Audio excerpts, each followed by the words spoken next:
A quiet trip to the bank turns into a nightmare when a millionaire loses control and kicks his pregnant wife in front of stunned customers. Cameras catch every second. He thinks he can spin it. He thinks he can silence her. He has no idea who he is dealing with, because her father is the one man who can turn a nation against him with truth alone. What follows is not a police case. It is a war of exposure, humiliation, and justice delivered through the power of millions watching. And believe me, the moment that final live stream hits the screen, you will not be ready for what happens. Before we dive in, tell us what time you are listening and where you are tuning in from. Drop a comment below. We would love to hear from you. The winter sun hung low over Denver that morning, spreading a pale light across the marble steps of Highstone National Bank. The glass doors reflected the moving crowd outside and the tall buildings that framed the financial district. Anna Wilson stood at the entrance and breathed in the icy air as she placed one hand on her stomach. Her baby shifted gently beneath her palm. She whispered to herself that everything would be fine. She only needed answers. She only needed clarity. She only needed to understand why her husband had secret accounts tucked away in a bank she had never heard him mention. Inside, the lobby glowed under rows of warm lights. The polished marble floor gleamed like a frozen lake. Older customers in wool coats waited patiently in line, while bank employees walked back and forth with careful, practiced smiles. Anna moved slowly, carrying the extra weight of her 6-month pregnancy with quiet determination. Her breath misted in the air every time the doors opened and closed behind her. She approached the reception desk and offered a polite smile. "I am here to ask about several accounts under the name Graham Blackwell," she said softly. The young teller, startled by her gentle tone and the obvious strain on her face, nodded and asked to see her identification. Anna handed it over with slightly trembling fingers. Her heart pounded. She had spent the entire night staring at the printouts she had found by accident on Graham's desk. Money transfers, hidden balances, a pattern of secrecy that made no sense for a married couple preparing for a baby. She had convinced herself that going to the bank directly was the only way to know the truth. She told herself she deserved honesty. She told herself her baby deserved it too. The teller typed a few lines into the computer and then stopped. He looked confused. He turned toward the inner offices as if searching for someone more experienced. Anna felt a ripple of anxiety move through her. Her breathing quickened. Before she could ask what the problem was, the heavy glass doors behind her swung open with a sudden force that startled everyone in the lobby. Footsteps echoed, loud, fast, angry. A voice cut through the quiet room. "Anna, what do you think you are doing here?" Anna froze. Her shoulders tightened. She recognized the voice immediately. Graham's tone carried a sharpness that pierced the air like a metal blade dragged across stone. People turned to look at the man striding across the lobby in an expensive navy suit. His expression was a mask of rage. His eyes were locked on her with frightening intensity. "I just needed to ask about the accounts," Anna managed to say. Her voice cracked. "I found some statements, and I wanted to understand." "You wanted to understand." Graham's laugh was harsh and cold. "You have embarrassed me. You have embarrassed yourself. You had no right to come here." "The accounts are under your name," Anna said quietly. "We are married. I thought we could talk about it." Graham stepped closer, towering over her. His face tightened with fury. "Lower your voice. Everyone is watching." "I am not doing anything wrong," Anna whispered. Her eyes filled with tears.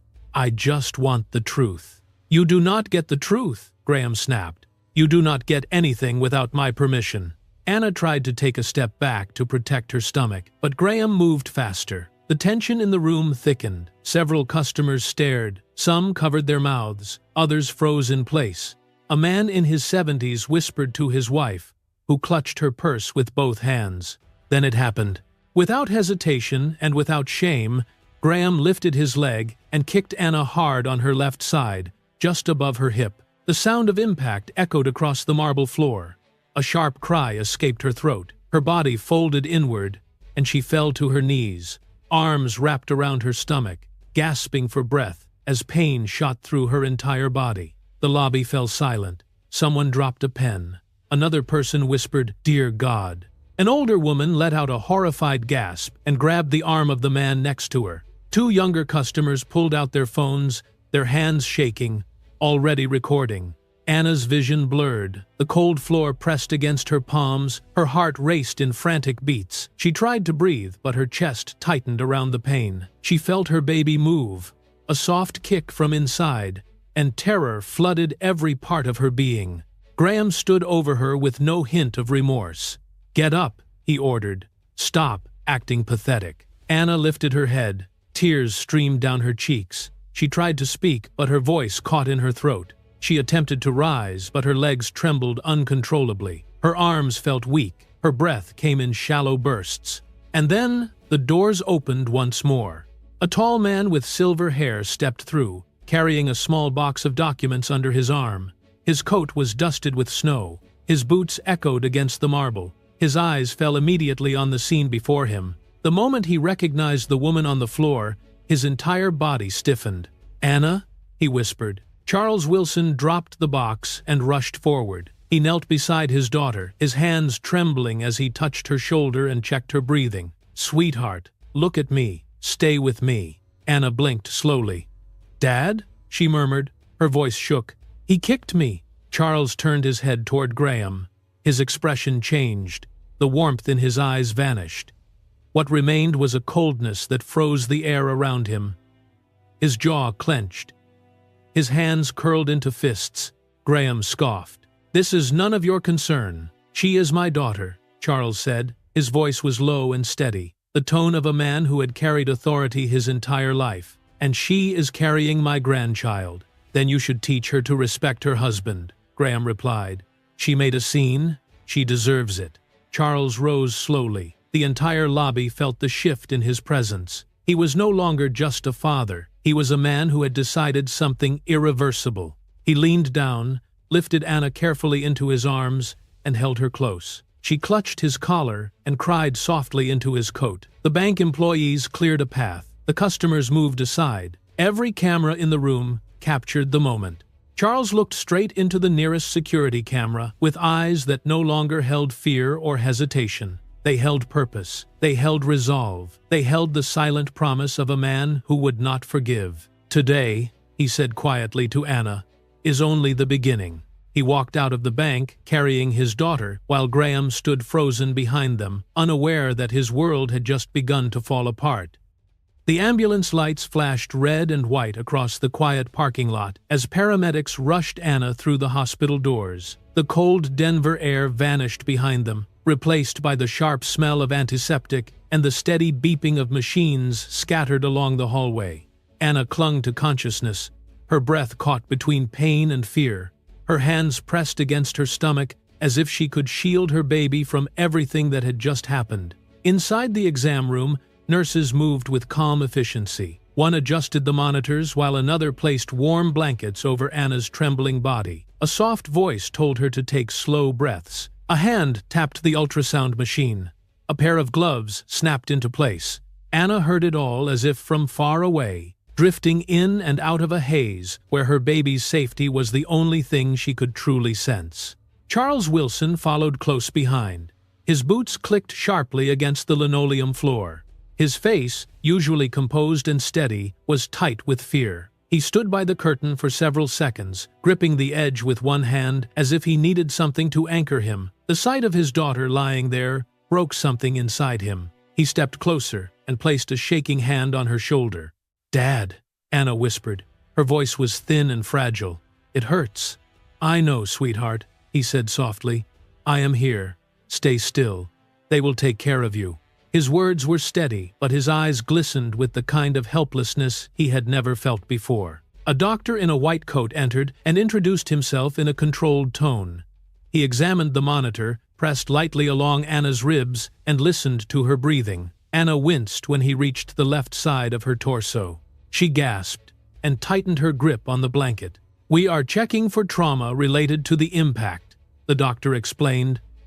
"Your baby's heartbeat is still present. That is good news. But your body is responding to severe stress. We need to monitor you closely." Charles exhaled shakily.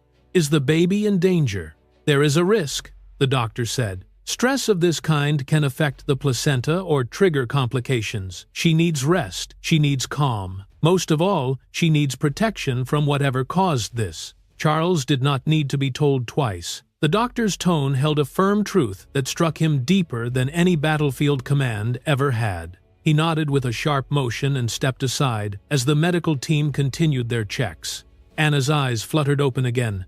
"Dad," she whispered. "He kicked me. He really kicked me." Her voice broke. Tears rolled down the sides of her face and soaked into the pillow beneath her. Charles swallowed hard. He brushed a strand of hair away from her forehead, his movements gentle but filled with a quiet rage. "I saw," he said. "I saw everything." Anna let out a faint sob. "Why did he do that?" "I just wanted answers. I did not want a fight." Charles shook his head. "It does not matter why. It should never have happened." The doctor finished his checks and stepped to the side. "Sir," he said to Charles, "may I speak with you privately?" Charles hesitated, glancing down at Anna, then nodded and followed the doctor into the hallway. The fluorescent lights hummed softly above them. A nurse pushed a supply cart past. For a moment, the world seemed eerily quiet. The doctor folded his hands in front of him. "I have worked in this hospital for over 30 years, he began. "I have seen women come in with injuries they claimed were from accidents, slipping, falling, bumping into furniture. Many of those stories were not true." Charles felt his jaw tighten. The doctor continued, "Your daughter did not get those marks on her arms and legs by falling. The bruising patterns tell a different story, and what happened today could have caused a miscarriage. She was very lucky." The words cut through Charles with brutal clarity. He had noticed the bruises before. He had asked Anna about them. She had always offered an excuse. She had always looked away. "I am telling you this as a medical professional," the doctor said. "She is not safe with whoever did this. If she goes back, it will happen again. And next time, the baby might not survive." Charles stared at the man in silence. His chest rose and fell with controlled anger, the kind he had learned to bury deep during his years in the military. But this was not a battlefield. This was his daughter. This was his grandchild. "Thank you, doctor," he managed to say. The doctor placed a hand on Charles's shoulder. "Protect her. She needs someone who will not look away." Charles nodded slowly. "I will," he said. "I promise." When he returned to the room, Anna was resting. Her breathing had steadied, though her face still showed the lingering pain. Charles pulled a chair close and sat down beside her. He took her hand gently. "Your baby is holding on," he whispered. "She is strong. You are strong too." Anna's lips quivered. "I do not want to go home, Dad. I cannot face him. I cannot pretend anymore." "You will not go back," Charles said firmly. "I will not let you. I won." Anna closed her eyes and let out a shuddering breath, as if the weight of months had fallen off her shoulders. Charles remained seated beside her, his posture rigid, his mind turning through thoughts like pages of a book he did not want to read.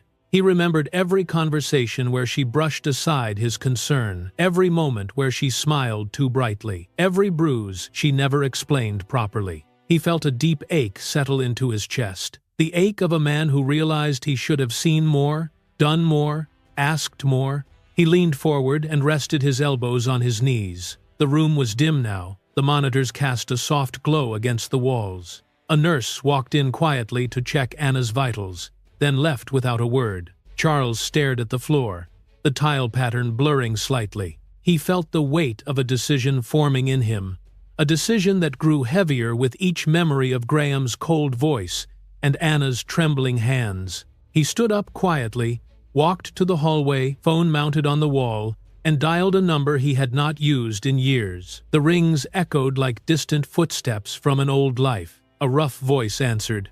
"Wilson? Been a long time." Charles breathed deeply. "Jonah, I need you." Another voice joined the line. "What happened, Charles?" Mason asked. Charles looked through the small window at his daughter, lying on the hospital bed. "My girl is hurt," he said, "and I will not let it happen again." There was a long silence. Then Jonah spoke. "Tell us when and where." Charles closed his eyes. His voice dropped to a low, steady tone. "Tonight," he said. "We start tonight." The night air over Denver felt colder than usual when Jonah Price parked his truck 2 blocks away from the upscale rooftop restaurant. He turned off the engine and allowed the darkness to settle around him.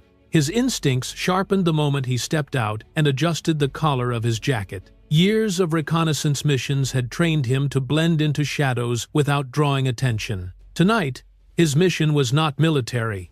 It was personal. Charles had called, and Jonah never ignored a call from a man who once saved his life. He lifted his binoculars and observed the private dining floor through the tall glass panels. The warm glow of pendant lights revealed a familiar silhouette. Graham Blackwell, polished suit, relaxed shoulders, a drink in hand.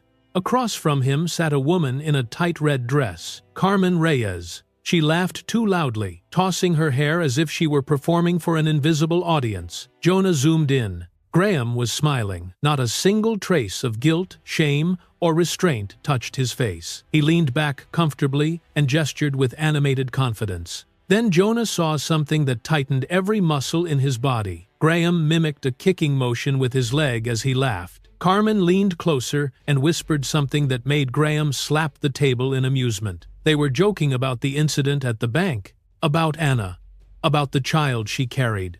Jonah lowered the binoculars and exhaled slowly. He had seen cruelty before, but something about this felt especially rotten. Not just a moment of anger, not a flawed man. This was a predator who felt untouchable. He pulled out his phone and recorded several minutes of the scene. When Graham's gestures grew exaggerated, Jonah zoomed in further. Every detail mattered. Every expression mattered. Charles needed to see what kind of man his daughter had married, and Jonah intended to give him the clearest truth possible. Meanwhile, across town, Mason Cade sat in front of 3 monitors that filled his small apartment with a cold blue glow. Mason was a genius with electronics. In the service, he had cracked encrypted systems with a skill that baffled even senior analysts. Now he worked quickly, fingers flying over the keyboard, bypassing the digital walls of Graham's smart home system. "Come on," Mason murmured. "You paid for this fancy setup. Let us see what you hid behind it." A soft chime confirmed access. The screen blinked, and dozens of camera thumbnails appeared. Living room, hallway, kitchen, master bedroom, guest rooms, office. Each camera provided a silent glimpse into the world Graham controlled. Mason clicked through the footage from the previous months. It did not take long before he found what he expected. Graham pacing the living room. Graham shouting. Graham grabbing Anna by the wrist and pulling her across the room. A vase flying against the wall during an argument. Anna flinching. Anna shielding her stomach with her arms. Anna sitting alone on the edge of the bed, shoulders shaking with quiet sobs, while Graham stood at the doorway, yelling at her. Mason's jaw tightened.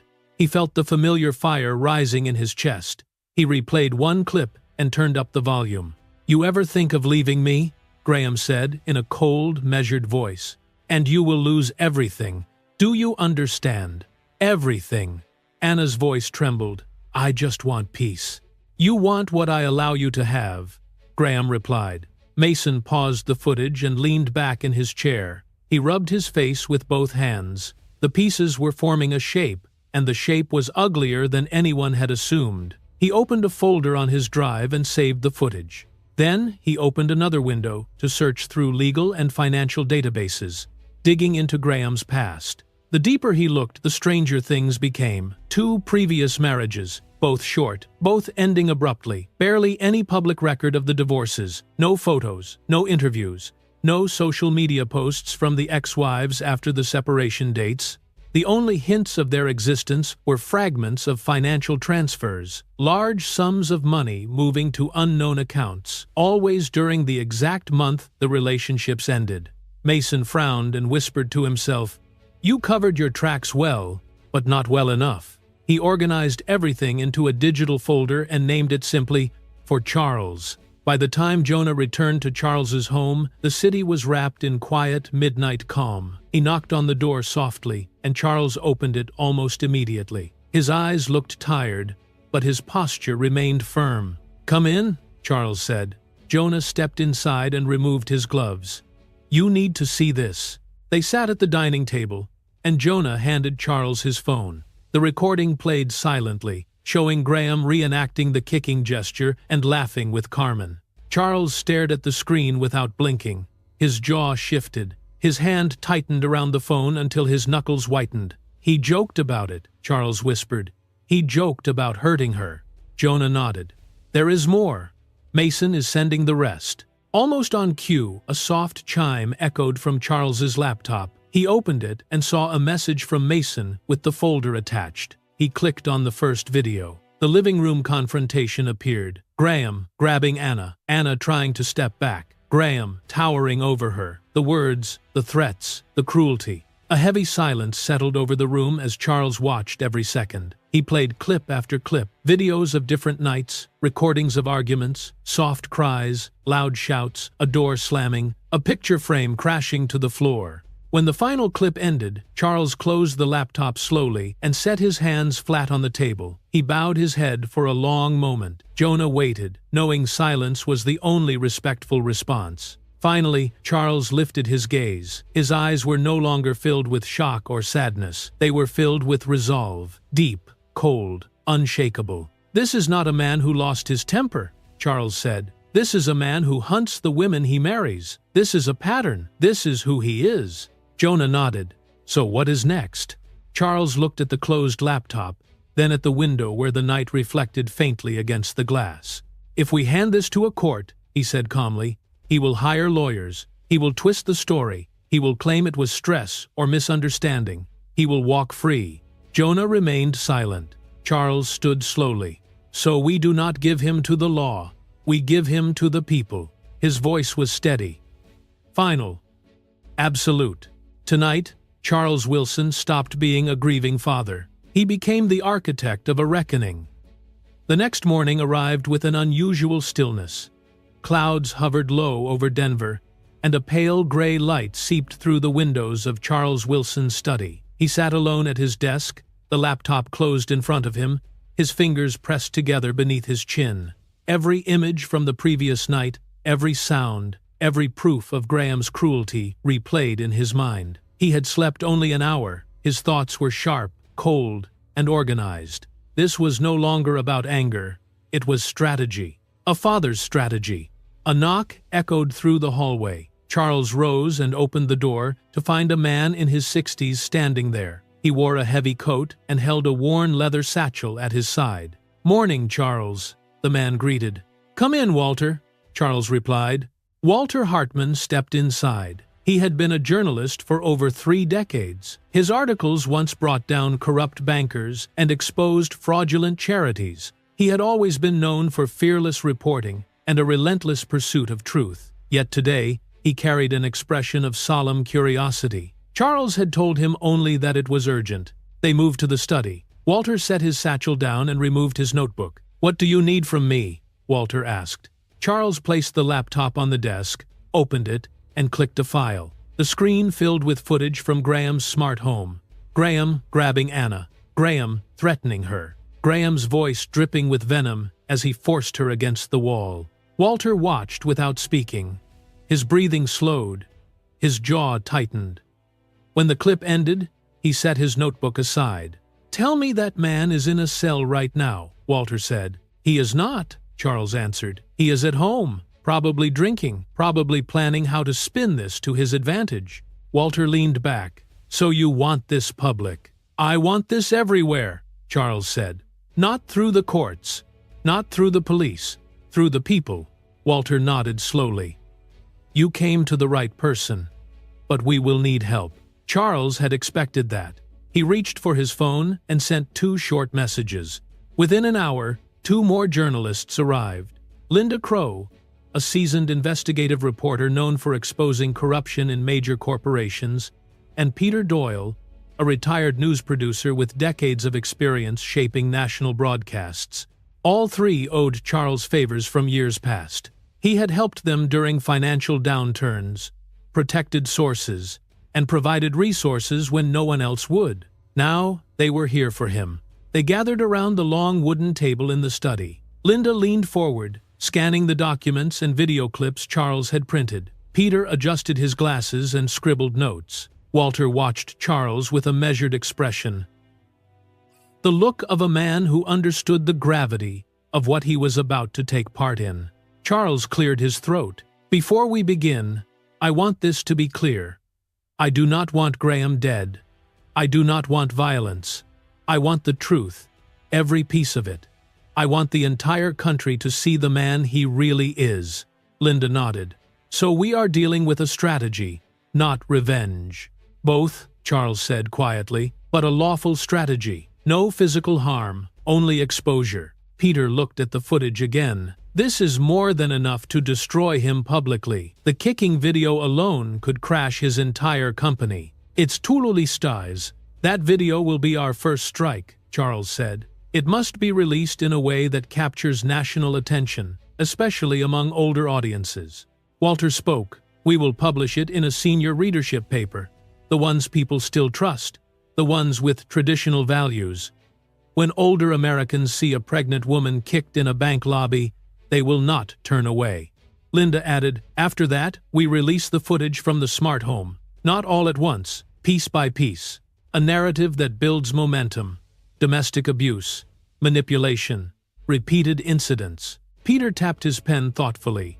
And the financial records. You said he has hidden accounts. Charles nodded. He has more than that. Mason found questionable transactions, transfers during his 2 previous marriages, money sent to unlisted accounts. We can present this in layers. First, the violence, then the deceit, then the financial misconduct. Walter folded his arms. What about corporate pressure? If the board sees all this, they will panic. Investors will panic. That will hit him harder than any lawsuit. That is part of the plan, Charles said, which is why I have already taken the first step. He stood and walked to a drawer. From inside, he took a folder and placed it on the table. Walter opened it and stared. Stock purchase records, he said. Blackwell Corp. shares. Charles nodded. I bought just enough to give myself access during a crisis. Not enough to raise suspicion. Enough to speak when the board begins to crumble. Linda raised an eyebrow. So you want to be standing at the table when his empire burns. I want to make sure it burns in the right way, Charles replied. Peter looked at him with admiration. You thought this through? Charles sat again. My daughter nearly lost her life. My grandchild is still at risk. I will not rely on hope or luck. I will rely on planning. The room fell silent as each person absorbed the weight of what lay ahead. Walter closed the folder and placed a hand on the USB drive on the table. When this goes live, Walter said, your name will stay off the record, but your fingerprints will be all over the movement it creates. That is fine, Charles said. Let the world focus on him, not me. Linda leaned back in her chair. This is going to be ugly. Graham will retaliate. He has money, connections. He will try to manipulate the story. That is why you 3 are here, Charles answered. He is good at lies. You are better at truth. Peter lifted the USB and held it up to the dim light. Once this hits the morning edition, there is no turning back. Charles met his eyes. I do not want to turn back. Peter nodded, placed the USB gently inside his jacket pocket, and stood. Then, let us begin. Walter and Linda gathered their notes. The 3 journalists headed toward the foyer with steady steps. Charles followed them, his expression firm and unyielding. At the front door, Walter paused. Charles, he said, after tomorrow, the world will know exactly who Graham Blackwell is. Charles looked past him into the cold gray morning. Good, he said. It is time. He watched them walk down the driveway. He closed the door slowly and stood in the quiet house, surrounded by the weight of a plan that would change everything. The war for the truth had begun. The next morning dawned quietly over Denver, but the calm did not last long. By 6:30, the printing presses of one of America's largest senior readership newspapers were rolling at full speed. Thick stacks of papers slid off metal racks, each carrying a front page that would ignite outrage across the entire country. The headline stretched boldly across the top. It read, in large black letters, Millionaire kicks pregnant wife inside bank. Cameras capture everything. Below the headline sat a still frame pulled directly from the bank footage. Graham's leg frozen mid-strike, Anna falling to her knees, the marble floor beneath her, gleaming beneath the cold fluorescent lights. Anyone who glanced at the image understood the violence in an instant.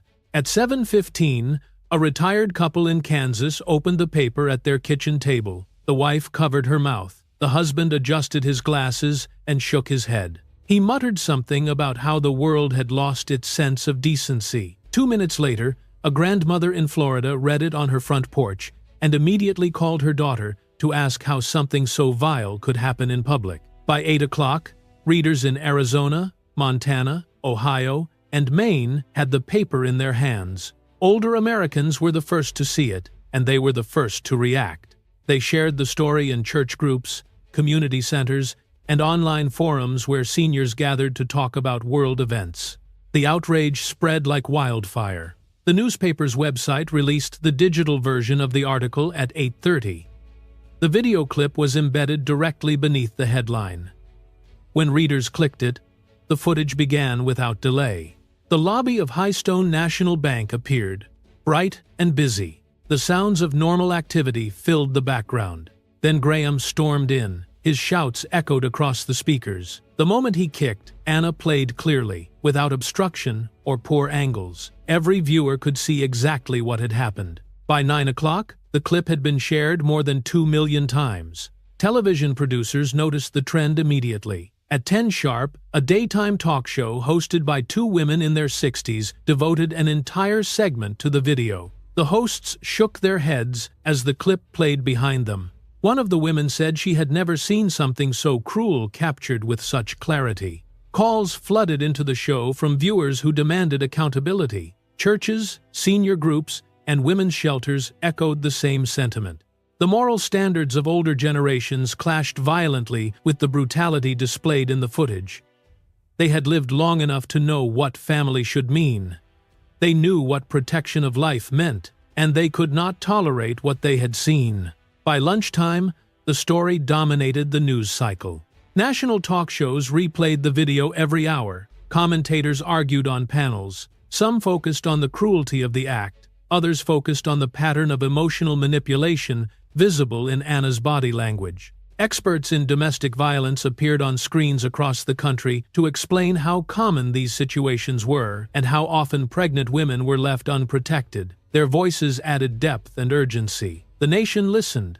The hashtag, created by an elderly social worker in Oregon, began trending within 30 minutes. It read simply, "Justice for Anna." Soon it appeared everywhere. Senior citizens posted heartfelt messages. Younger people shared the clip with fury. Women related stories of their own suffering. The country rallied emotionally around a woman they had never met, united by a simple truth: no one deserved what had been done to her. By early afternoon, the effect reached the business world. Investors began calling Blackwell Corp headquarters. Some demanded explanations, others threatened to pull out of upcoming deals. Corporate partners expressed concern about public relations damage. A luxury brand that had hired Graham for an advertisement quietly removed his image from its website. The pressure built hour by hour. Inside Blackwell Corp, executives scrambled to create a plan. They drafted statements. They argued about messaging. They tried to convince themselves that the storm would pass. It did not. Meanwhile, inside his lavish Denver mansion, Graham finally saw the headline for himself. It was 2:30 in the afternoon when he walked into his living room with a cup of coffee, still in his robe. He turned on the television, expecting stock reports and political commentary. Instead, he saw himself. Not a flattering interview, not a curated appearance, but the moment he kicked Anna, frozen in time on a national broadcast. "What is this?" he muttered. He stepped closer. The video played in full. His own voice echoed back at him, his anger, his arrogance, his violence. He stared at the screen with disbelief. As the clip replayed, the host of the program called his actions shocking and inexcusable. Another commentator compared the scene to a moment from a crime documentary. A third said she feared for Anna's safety. Graham's grip tightened around the cup. His jaw twitched. His face turned red. "No," he said. "No. This is not happening." He switched channels. The same headline, He switched again. Another replay of the video, another panel of experts condemning him. He tried a news network known for business coverage. They were discussing the stock drop of Blackwell Corp and how investor confidence had plummeted. "What are they doing?" Graham growled. "What are they trying to pull?" He grabbed the remote and turned the television off. The silence in the room lasted 3 seconds.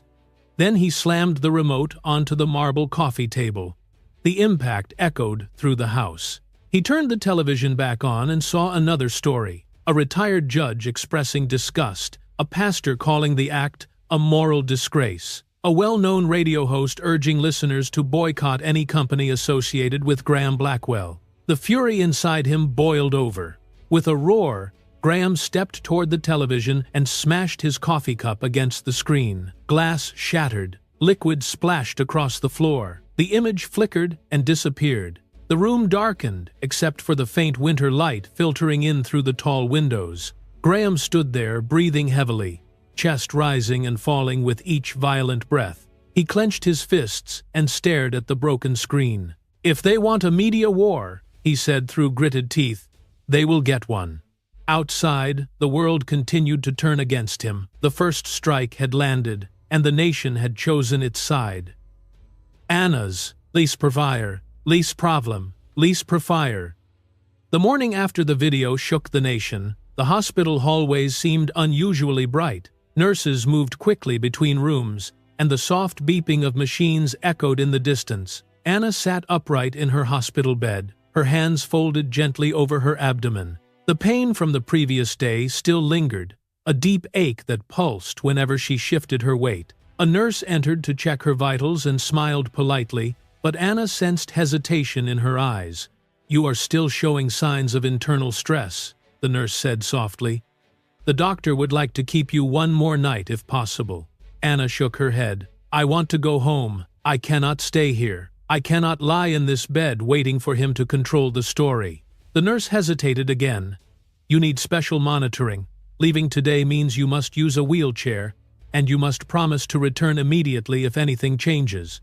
"I promise," Anna said. Her voice was gentle but firm.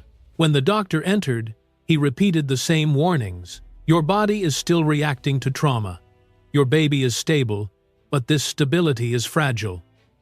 If you must leave, then you do so in a wheelchair, under the supervision of your father." "I understand," Anna said. "Please let me go." The doctor nodded reluctantly and signed the release forms. An hour later, Anna sat in a hospital wheelchair while Charles gathered her discharge papers. She wore a thick sweater to stay warm as a cold breeze swept through the sliding doors. A nurse wheeled her outside, where Jonah waited by the car. Charles opened the passenger door carefully and helped Anna shift from the wheelchair onto the seat. "You sure you can do this?" Charles asked quietly. Anna looked at him with steady eyes. "I need to. If Graham wants to twist the truth, then I need to face him in the right way. On my terms, not his." Charles nodded. Her strength reminded him so much of her late mother that it made his chest ache. They drove toward Graham's mansion in silence. The estate loomed over the hillside like a monument built for someone who believed he could not be touched. Tall brick walls, iron gates, a sprawling lawn meticulously groomed. It looked pristine, but beneath that exterior lay secrets that were about to be exposed. Jonah and Mason arrived earlier to set up the equipment. Mason tapped into the mansion's Wi-Fi system to disable Graham's security cameras. Jonah positioned small, high-definition cameras in the living room, behind decorative vases and inside a bookshelf. Their movements were quiet and efficient. They had done this kind of work in far more dangerous places. By the time Charles's car stopped at the entrance, everything was ready. Charles helped Anna to the front door. She leaned on him slightly, taking slow breaths as her body protested the movement. Her baby shifted gently under her palm, reminding her why she had chosen to be here. Graham opened the door before they knocked. His expression was carefully composed, almost theatrical. He wore a dark suit, and his hair was neatly styled. The moment he saw Anna, he lifted his brows with exaggerated sympathy. "Anna," he said, "you look unwell. I wish you had stayed in the hospital, but I am glad you came. We need to talk." Anna said nothing. She simply walked past him. her posture straight, her steps steady. Charles followed close behind, keeping one eye on Graham at all times. Graham closed the door. "The media is out of control," he said as he walked into the living room. "They made the video look worse than it was. We need to fix this together." Charles stood behind Anna. "She is not here for a performance," he said calmly. "She is here to listen." Graham ignored him. He sat on the edge of the couch and patted the cushion beside him. "Anna, sit. Let me explain." Anna remained standing.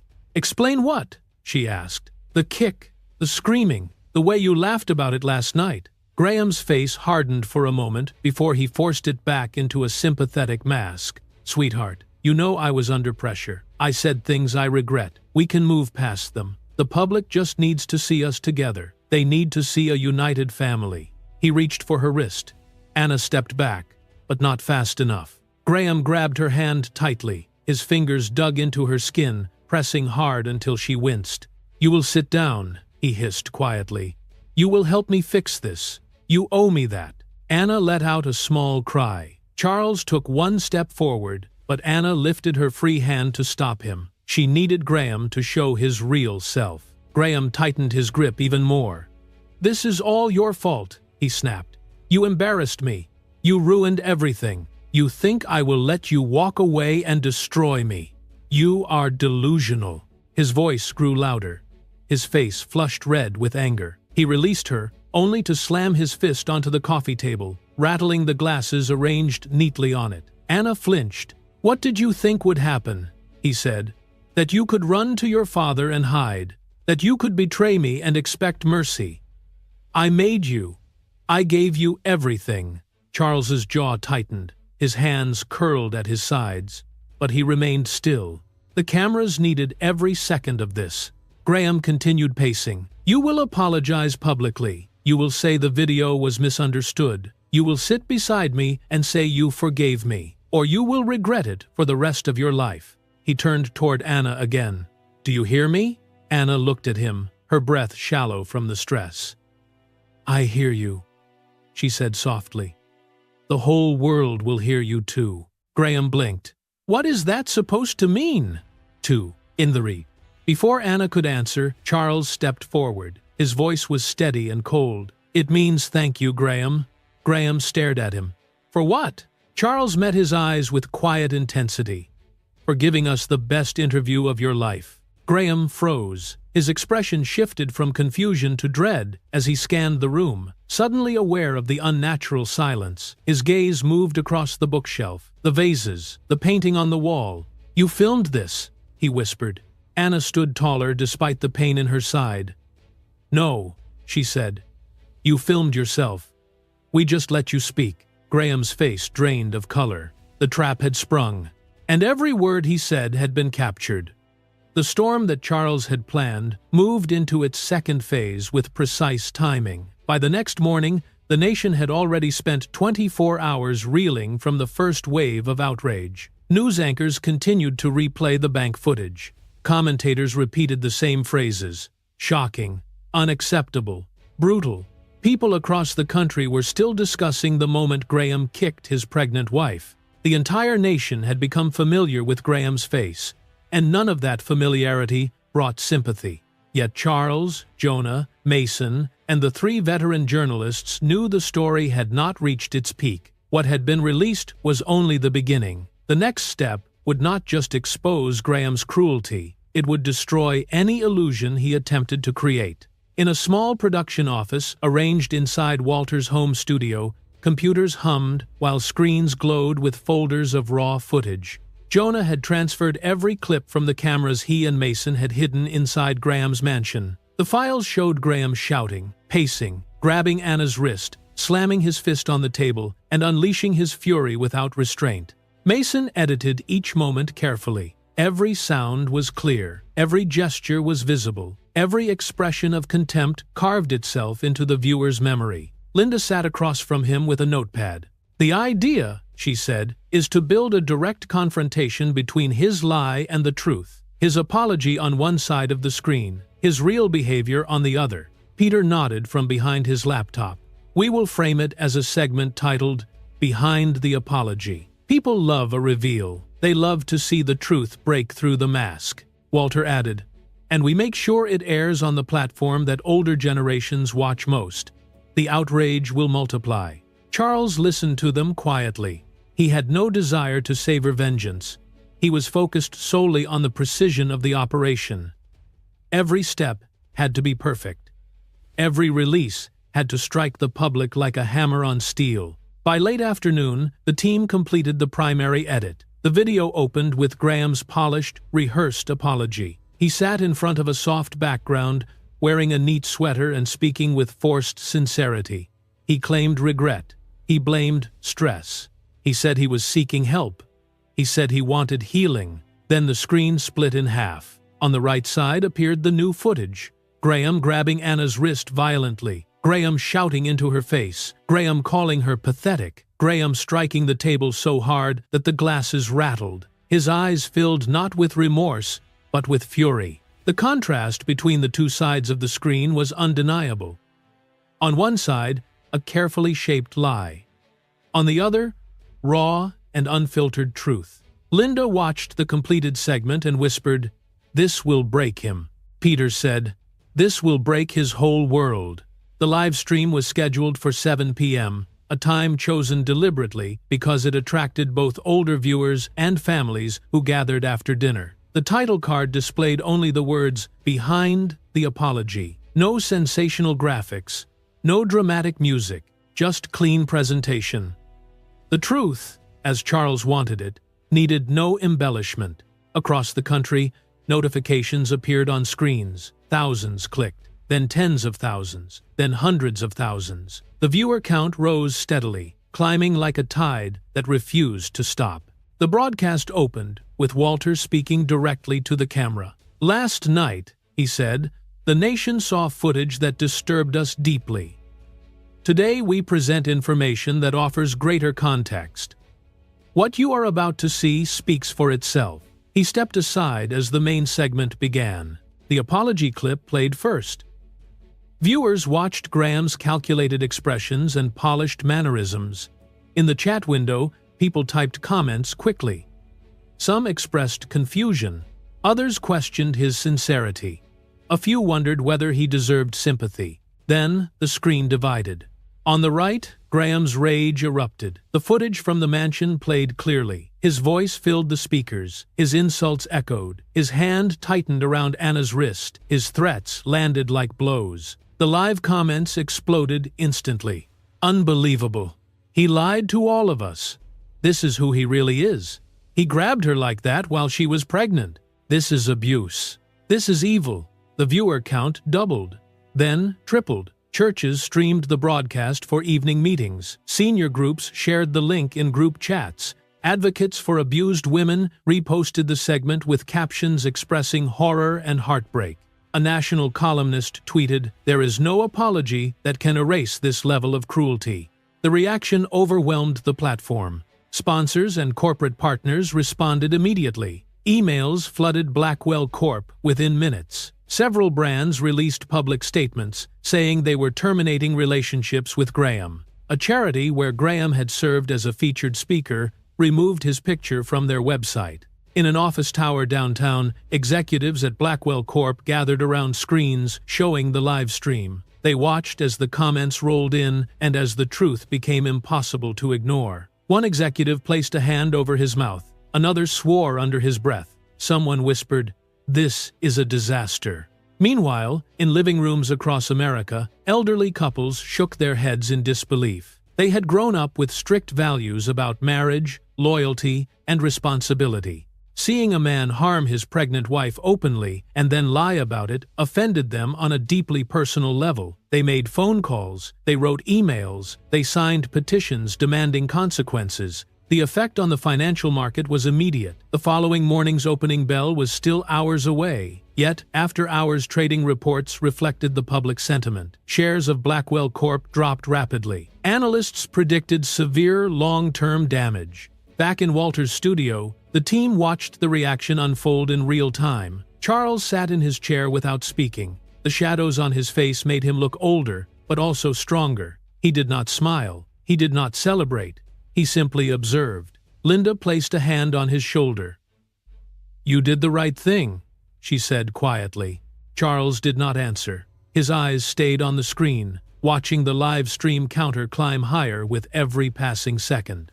As the broadcast ended, Walter returned to the camera. "This," he said, "is only the beginning of the full story." Across the city, in a skyscraper office, the board of Blackwell Corp held an emergency meeting. They surrounded a large screen that displayed the plummeting stock chart. Red filled every corner. Panic mixed with desperation. "This is catastrophic," one member said. Another replied, "If we do not act now, the whole company goes down." Another sprays. A third leaned back in his chair and spoke the words no one wanted to say, but everyone felt. "Either we remove him, or we fall with him." The room fell silent. The choice had become unavoidable, and the world outside continued to roar with anger.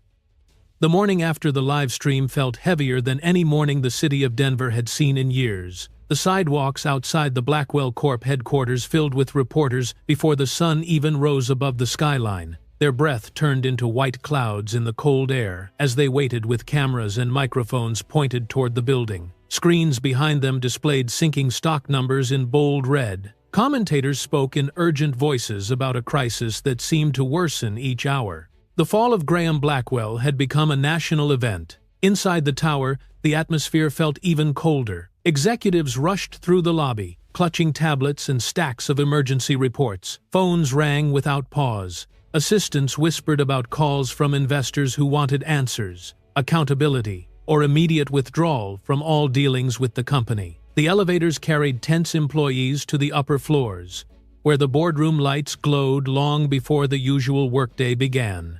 On the 30th floor, the members of the board sat at a long, polished table.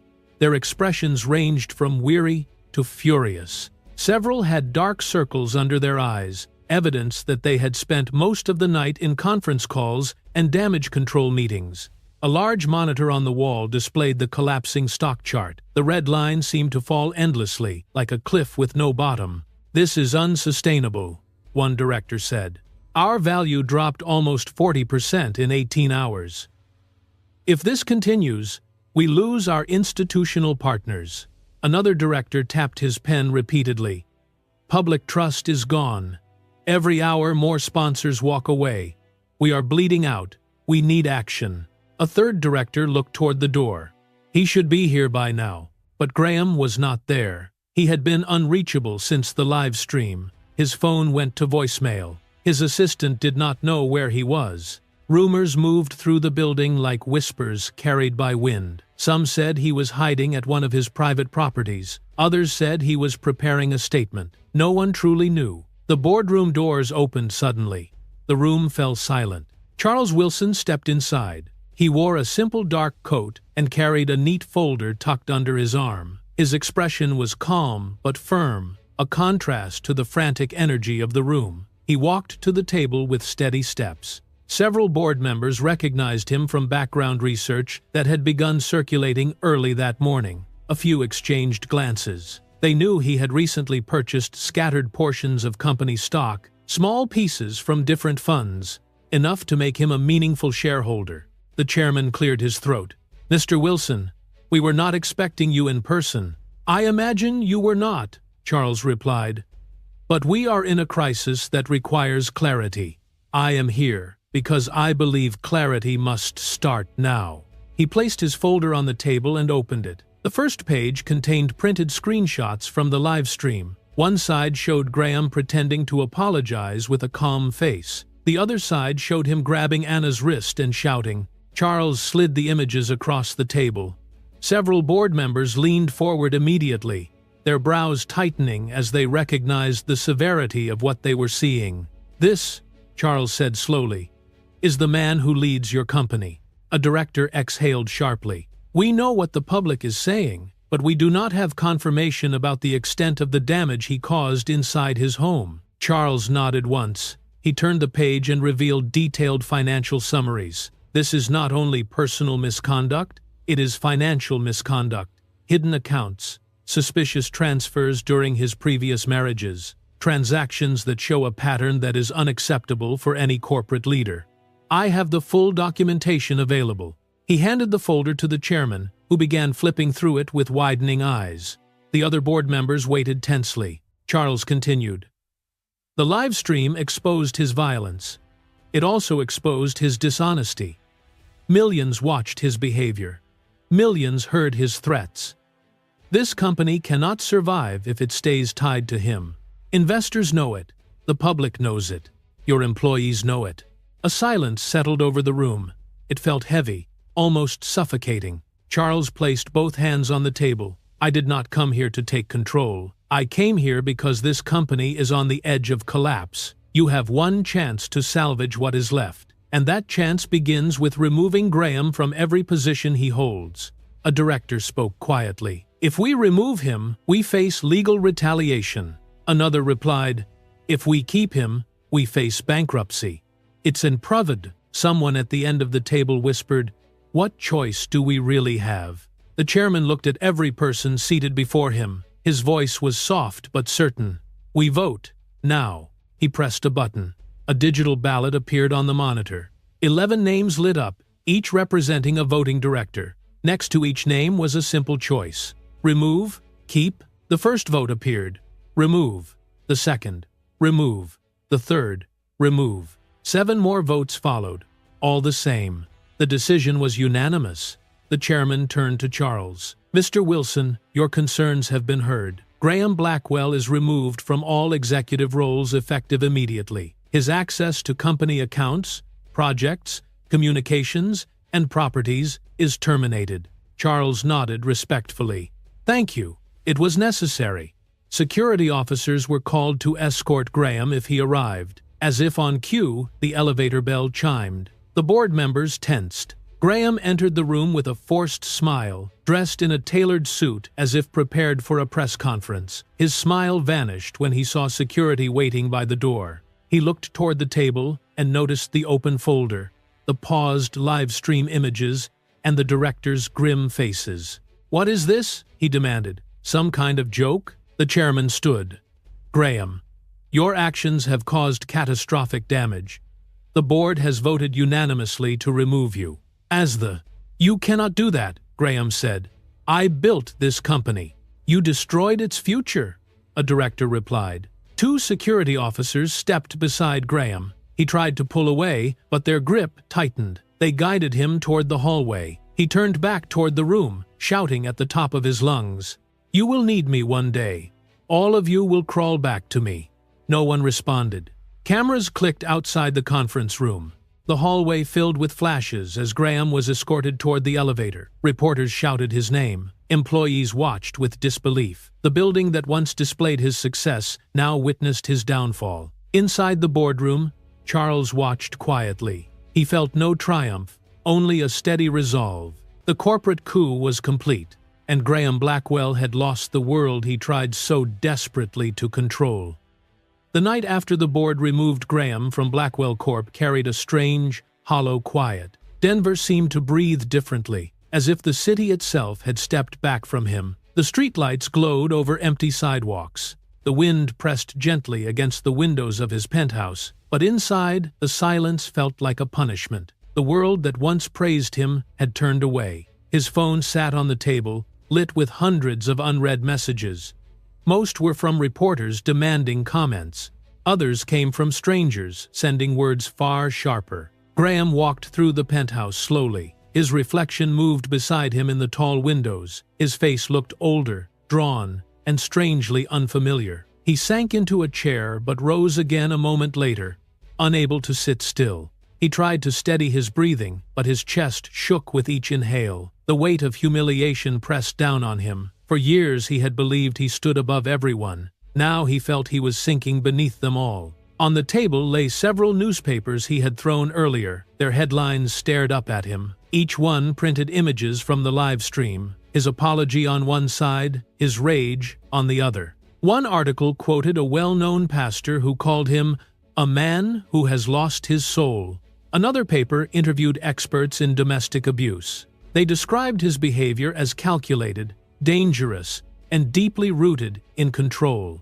Opinion pieces from senior journalists filled the pages with words like shame, cruelty, and cowardice. He crumpled one newspaper and threw it across the room. The page fluttered to the floor like a fallen leaf. He turned on the television, hoping for a distraction. Instead, every channel replayed the same footage, his own voice shouting, his hand gripping Anna's wrist, his face twisted with anger. Commentators shook their heads. A psychologist broke down his behavior as a pattern of aggression. A well-known senior talk show host called him a threat to any woman who crossed his path. Graham lunged forward and shut the television off.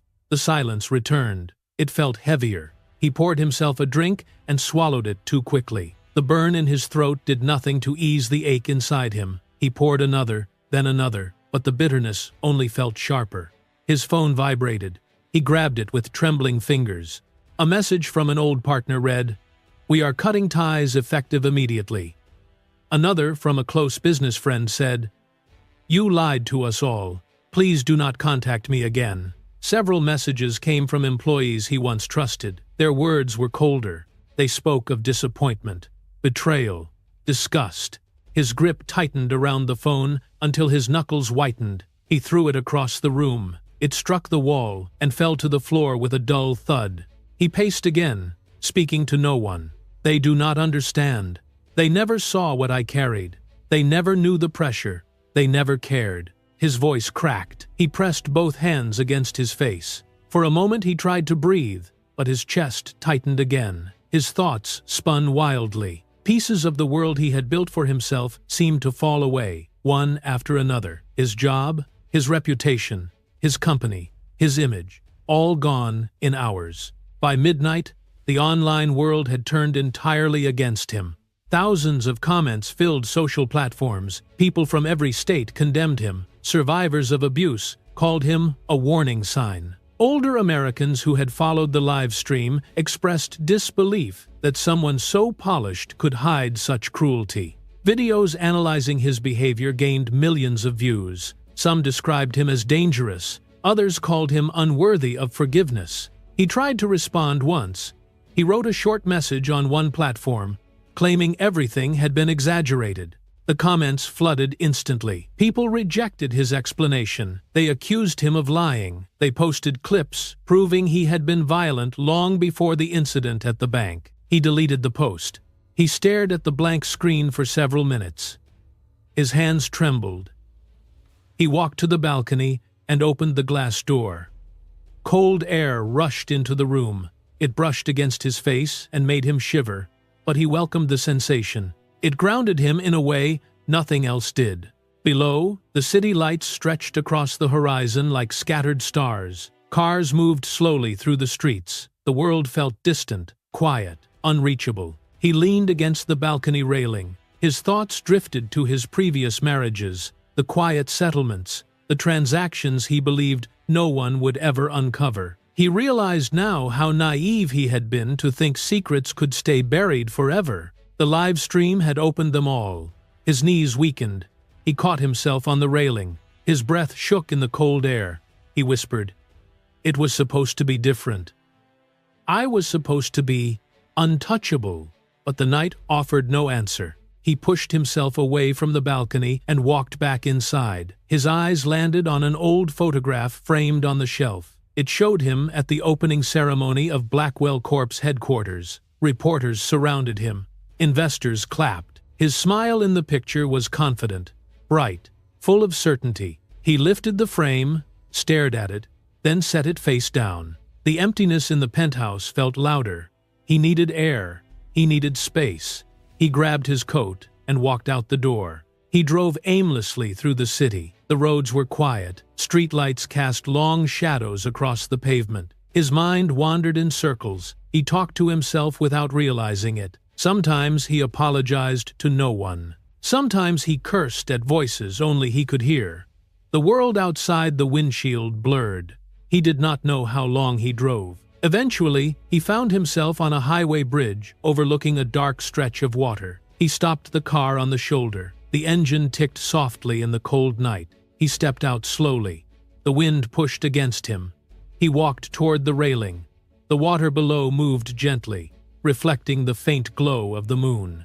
His thoughts grew quiet. Too quiet, For the first time in his life, Graham Blackwell felt truly alone. No company, no audience, no supporters, no future. He placed both hands on the cold metal railing. His breath formed small clouds in the air. "This is all I have left," he whispered. The wind carried the words away. He closed his eyes, and he stepped forward. The night swallowed him without a sound. The morning light arrived gently over Denver, settling across rooftops and quiet streets. It was the kind of light that usually promised a peaceful day. Yet, this morning carried a strange heaviness. Radios in kitchens hummed with breaking news. Television anchors spoke with softened voices. Online headlines displayed the same short phrase, "Graham Blackwell is gone." None of the reports gave details. They did not describe the bridge. They did not mention the water. They simply said that he was no longer alive and that his departure marked the end of a national firestorm. On a senior morning news program, the host spoke carefully while holding a stack of papers. "This is a difficult moment," she said.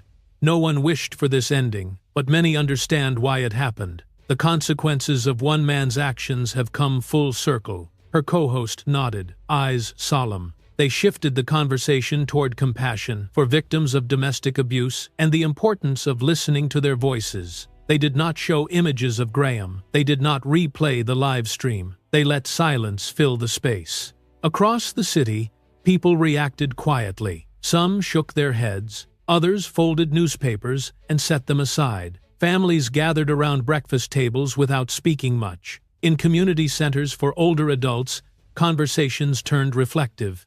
A retired schoolteacher said softly, "A fall like that leaves no winners." A pastor replied, "Sometimes the storm ends only when the one who caused it disappears." No one raised their voice. The anger that had swept across the country only days earlier faded into a muted, contemplative hush. Inside Charles Wilson's home, the atmosphere felt calmer than it had in weeks. The living room was dim but warm, lit only by the soft glow of morning light passing through sheer curtains. Anna lay on the sofa, wrapped in a thick blanket. A small pillow supported her back. Her hair fell loosely around her shoulders as she rested her hands gently on her belly. The baby moved beneath her touch. For the first time in months, she felt the motion without fear tightening around her chest. She inhaled deeply. The breath came smoothly. Her eyes closed for a moment as relief washed over her. The quiet inside the house felt different now. It was the quiet of safety, the quiet of survival. She whispered to herself, "We are safe now."